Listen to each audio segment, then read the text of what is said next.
সবসময় যেখানে থেকে যে অবস্থায় থাকি। এটা হচ্ছে একটা মুমিনের মানে বিশ্বাসের পরিচয়।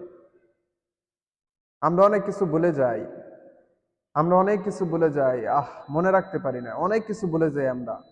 কোথায় কি করছি না করছি সব ভুলে যাই, শয়তান আমাদেরকে ভুলিয়ে দেয়। এর কারণে মানুষের ভালো গুণ ভুলে যায়, অথচ যার খারাপ গুণ এগুলা মানুষ শয়তানে খুঁচা খুঁচা দিয়ে বাই করে মানে মানুষের সামনে প্রকাশ করে। অমুকে এই কাজ করছাল, তমকে ওই কাজ করছাল, অথচ নিজের কোনো ফিকির নাই আমি কি করছি।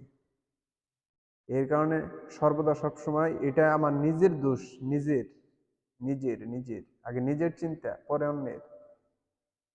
আমি যদি আপনাকে এইভাবে দেখাই তুমি দোষী, তাহলে আমার দিকে 3 আঙ্গুল, ওর দিকে 1 আঙ্গুল, কেন বুঝতে হবো আমার দিকে কিন্তু 3টা এইভাবে যদি দেখাই, আর ওর দিকে একটা। এর কারণে নিজে নিজে আগে ঠিক হতে হবে, নিজে ঠিক তো সব ঠিক।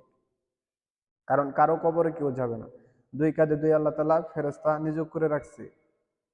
এই প্রত্যেকটা লেখক লিখতেছে আমি কোথায় কি করতেছি, কি ধরতেছি, কি খাইতেছি। এর কারণে আমাদেরকে আগে বুঝতে হবে যে দিন কি আর দুনিয়া কি। তাহলে আপনি দিনের উপরে চলতে পারবেন অতি সহজে। আহ মানুষ আল্লাহরে ভুলে গেছে গা। যে আল্লাহ সুবহানাহু ওয়া তাআলা সৃষ্টি করছে তার জমিনে প্রত্যেকটা হাত তার কৃতকর্মের কথা বলবে, পা কথা বলবে। আহা দুনিয়া, আর এই দুনিয়ার মোহে